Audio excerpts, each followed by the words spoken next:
Alam nyo ba na ang babaeng ito ay nagpakasal sa isang AI? Ay talagang maluloka kayo da. Naging viral ang balita tungkol kay Yuri Nanaguchi, isang babae sa Japan, na di umano'y nagpakasal sa isang AI. Ayon sa kumakalat na ulat, ang simbolikong kasal ay naganap sa Okayama, Japan, noong Oktubre kasalukuyang taon. Si Klaus ay isang AI companion o virtual partner na disenyo upang makipag-usap, magbigay ng emotional na suporta, at samahan ang user sa pang-araw-araw na buhay. Sa pamamagitan ng isang digital platform, ipinahayag ni Yurina na mas komportable siya sa AI dahil ito ay walang panlilinlang, walang emotional na pressure, at palaging available.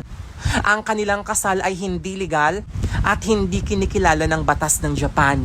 Ngunit isinagawa bilang personal o simbolikong desisyon. Ang ganitong uri ng relasyon ay bahagi ng mas malawak na usapin sa Japan tungkol sa pag-iisa at pag-usbong ng AI companions bilang alternatibong anyo ng emotional na koneksyon sa makabagong panahon.